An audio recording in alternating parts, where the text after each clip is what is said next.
Muy buenas a todos, bendiciones nuevamente. Aquí Keter Ramírez para dar otro mensaje nuevamente sobre el tema de la salvación del alma, sobre el verdadero evangelio, el cual es muy poco predicado el día de hoy, pero es el verdadero, un evangelio que no está encerrado en una denominación, un evangelio que se fía solamente en la sola escritura, en la palabra de Dios, en la Biblia y no en doctrinas de hombres.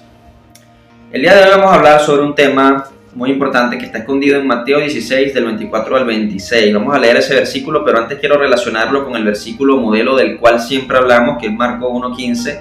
Hay que estar cambiando la disposición mental, hay que confiar en el buen mensaje para ser salvo, como lo dice en el interlineal griego, no como lo dice en la Reina Valera, que dice arrepentidos y creed el evangelio.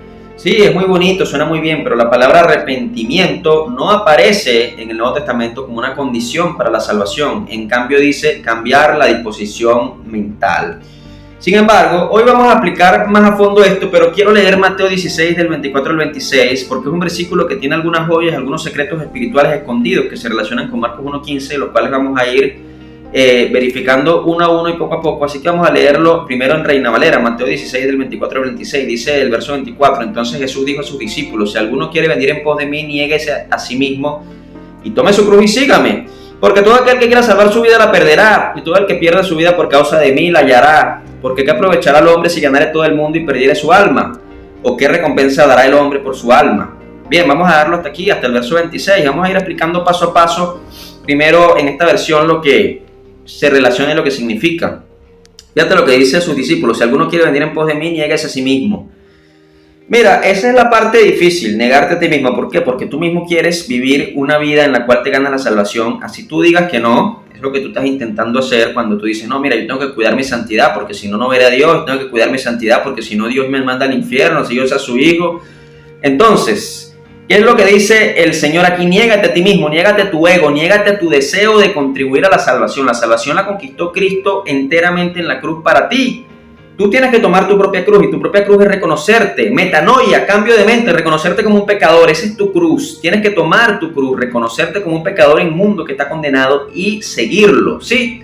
Porque todo el que quiera salvar su vida la perderá, ¿sí? El que quiera salvar su vida es aquel que quiere vivir en una santidad, la cual piensa que le va a salvar el alma, la cual piensa que es una contribución para la salvación, sin darse cuenta que está pecando de incrédulo, ya que la salvación fue conquistada entera y únicamente por Jesús, y solamente Jesús salva, solamente en Él hay salvación. Entonces, si tú quieres contribuir, estás siendo un incrédulo, y dice: y todo el que pierda su vida por causa de mí la hallará. ¿A qué se refiere a todo el que pierda su vida? Todo el que reconozca que es un pecador condenado, porque fíjate, no es suficiente reconocerte como un pecador para que la metanoia se consuma por completo en ti. Es reconocerte como un pecador condenado. ¿Qué dice Ezequiel 18:4? Ve aquí: todas las almas son mías, tanto el alma del Padre como el alma del Hijo. El alma que pecare, esa morirá. Es un decreto, y tú tienes que asumir tu decreto de muerte. Entonces, primero tienes que reconocerte como un pecador y luego asumir tu decreto de muerte, aquel decreto que está sobre ti porque tú has pecado, no una sino muchas veces. Entonces, ¿a qué se refiere con morir? No se refiere solamente a la muerte física. A Adán también le dijeron que el día que comiera de ese árbol moriría, y físicamente no murió ese día. Murió 900 y tantos años después, pero espiritualmente murió. Entonces, hay tres tipos de muerte. La muerte física, la cual todos conocemos porque vemos que la gente muere físicamente. La muerte del alma, que depende de la existencia de un infierno, de la cual el alma va a ir eternamente a parar si muere sin Cristo. Y la muerte espiritual. La muerte espiritual es que nuestro espíritu está muerto en nosotros y no tenemos un contacto, una comunicación con el Dios Supremo ni con el mundo espiritual, porque estamos muertos espiritualmente, al menos no con el mundo espiritual de la luz, el mundo espiritual de Dios. ¿Sí? Entonces, esa muerte espiritual Adán la tuvo, y por eso fue echado del jardín del Edén. Sin embargo, 900 y tantos años después murió físicamente. Ahora, el alma que pecare, esa morirá. Ese es el decreto que nos importa. ¿Por qué? Porque si tú pecas, vas a ir a parar al infierno. Entonces tú tienes, para completar la metanoia, que reconocerte como un pecador, que no puedes dejar de pecar, y reconocer que estás condenado. Esa es la metanoia. Entonces, ¿qué es lo que dice el Señor aquí? Todo el que pierda su vida por causa de mí la hallará. ¿Por qué? Porque esa es la metanoia, el reconocimiento de estas dos condiciones: la condición de pecador y la condición de condenación que hay en ti. Entonces dice, ¿por qué? ¿Qué aprovechará el hombre si ganara todo el mundo y perdiera su alma? ¿O qué recompensa dará el hombre por su alma? Tú no puedes dar ninguna recompensa por tu alma, tómalo en cuenta. No puedes hacer absolutamente nada, ni que le des a los pobres, ni que vivas en santidad, ni que no digas groserías, ni que no tomes, ni que le seas fiel a tu mujer, ni que seas el hombre más bondadoso y manso del mundo. No puedes dar ninguna recompensa por tu alma. El único que pudo comprar el alma del ser humano fue Jesucristo, a través de, primero, vivir una vida perfecta en santidad y luego morir en la cruz por tus pecados y por los pecados de toda la humanidad. Compró las almas. Sin embargo, para que esa compra se haga efectiva y tú pases al reino de la luz y pertenezcas a Cristo, tienes que cumplir las dos demandas de Marcos 1:15, cambiar la disposición mental, lo cual acabo de explicar, y estar confiando en el buen mensaje. Ahorita vamos a hablar mejor del buen mensaje, ¿sí? Pero vamos a leer este versículo ahora en el interlineal griego, Mateo 16 del 24 al 26, porque ustedes pueden decir que yo estoy interpretándolo de una manera arreglada, que ustedes ven otra interpretación, que eso no quiere decir eso. Y sí, yo les paso que digan eso, lo que pasa es que no han leído el original. Y vamos a leerlo en el interlineal griego, porque recordemos que el Nuevo Testamento fue escrito completamente en el idioma griego, y entonces ahí es que tenemos que buscar los verdaderos significados, porque las traducciones están mal hechas. Para empezar, la palabra arrepentimiento no aparece en Marcos 1:15 y en la mayoría de los versículos donde la Reina Valera lo tradujo como arrepentimiento. No es arrepentimiento, es cambiar la disposición mental, y yo se los he demostrado una y otra vez. Y a mis adversarios doctrinales que se la pasan criticándome nunca dicen nada con respecto a eso, nunca tocan el tema. Entonces, bueno, vamos a ver en interlineal griego, ¿sí? Entonces él, Jesús, dijo a los aprendedores de él: si alguien está queriendo detrás de mí venir, repúdiese a sí mismo. Fíjate lo que dice aquí: repúdiate a ti mismo. Muy diferente a eso y niégate a ti mismo, repúdiate. ¿Cómo te puedes repudiar? Eso es la metanoia, ese es el reconocimiento que eres un pecador inmundo, inmoral, que no puedes dejar de pecar, por eso te repudias. Y alza el poste vertical de él, ahí se refiere con lleve su cruz y sígame. Y esté siguiendo a mí, quien porque si alguna vez esté queriendo el alma de él librar, perderá a ella. Fíjate lo que dice aquí, vamos a poner una pausa, ¿sí? Siguiendo a mí.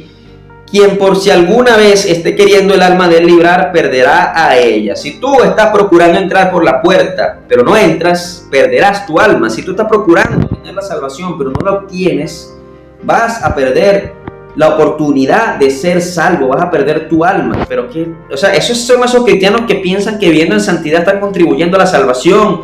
Y ellos piensan que es que el tema de la salvación es como una carrera en la cual estás aquí en la tierra y cuando llegas allá es que Dios decide si entras o no entras al cielo, y no están pensando que la salvación la obtienes aquí. Sí existe una carrera, Pablo habló de una carrera, pero no es una carrera para ver si eres salvo, no, es una carrera por el premio, es una carrera por la recompensa. ¿Cuántas almas ganaste? ¿Cuántas cosas hiciste por el reino? Hay recompensas en el juicio, en el cielo, en el tribunal de Cristo. En el juicio, que es el tribunal de Cristo, que no es un juicio para determinar tu salvación, sino para determinar tus coronas. Pero no es que la salvación es una carrera para ver quién es salvo y quién no es salvo. Entonces, continuamos con lo que dice aquí, ¿sí? Esté queriendo el alma de él librar, perderá a ella. ¿Quién?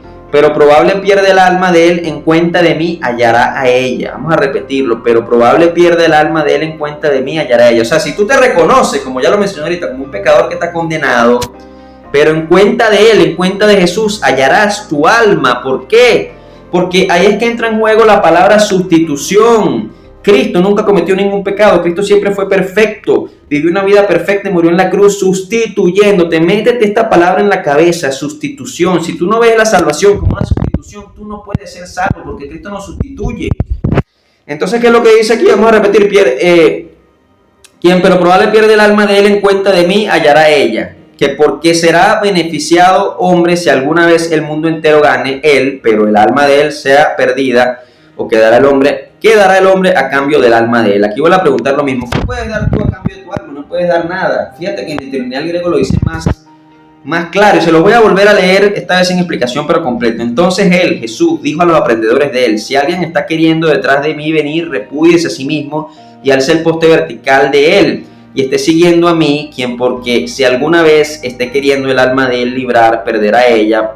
Quien pero probable pierde el alma de él en cuanto de mí, hallará a ella.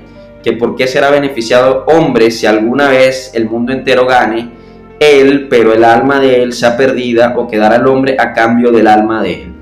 ¿Por qué lo dice así? Porque bueno, es una traducción, quizás los órdenes literarios de la escritura en griego sean diferentes al español y la traducción exacta sea así, pero tú entiendes lo que quiere decir. Yo te lo estoy poniendo en pantalla para que veas que lo dice así, mucho más claro. Entonces, este versículo te está diciendo eso: deja de procurar entrar y entra, deja de creer que tú puedes contribuir para la salvación con un granito de arena, con un 1%. No, Cristo la pagó toda. Y si tú sigues persistiendo en querer contribuir a la salvación, vas a condenarte. ¿Por qué? Porque es por fe. Efesios 8-9, la salvación es únicamente por fe, no por obras, para que nadie se gloríe. Entonces, está bien explicado esto. Este versículo se relaciona y tiene consonancia con Marcos 1:15. Así que, ¿qué te puedo decir? Mira, se lo he demostrado una y mil veces, de una y mil maneras. He interpretado versículo tras versículo. Ya el Espíritu Santo no sabe qué hacer. Bueno, siempre sabe, porque Él es Dios, Él sabe todo, pero es un decir. Para que ustedes entiendan y dejen la dureza de corazón y se decidan a creer que ustedes no tienen que hacer absolutamente nada para ser salvos. ¿Qué es creer el Evangelio? Nos habíamos quedado en ese punto. Creer el Evangelio es el hecho de que Cristo pagó todos los pecados, pasados, presentes, futuros, y que tú no puedes hacer absolutamente nada para contribuir, porque la sustitución consta de eso, de que Él pagó todos los pecados, incluso los que no has cometido y vas a cometer mañana, pasado mañana, dentro de 10 años, ya los pagó, porque es una sustitución. Tú no puedes ya cometer ningún pecado que te condene, sea lo que sea, no importa lo terrible que sea. Dios te puede disciplinar si eres un salvo que está pecando. Dios al hijo que ama castiga, sí, y azota a todo aquel que recibe por hijo, pero eso no es que va a poner en juego tu salvación. Tu salvación es eterna. Una vez salvo, siempre salvo. Sí, lo digo, una vez salvo, siempre salvo. Hagas lo que hagas. Sí, Dios castiga, Dios puede hasta quitarle la vida física y terrenal a una persona salva, pero Dios no va a condenar a una persona que ya ha sido salva. Pero para ser salvo tienes que cumplir esos dos requisitos: metanoia, cambio de disposición mental, y estar confiando en el buen mensaje, el mensaje del Evangelio. Tienes que saber que Cristo lo pagó todo. Cristo no pagó a medias. Tú no estás en una prueba, una evaluación para ver si eres o no eres salvo.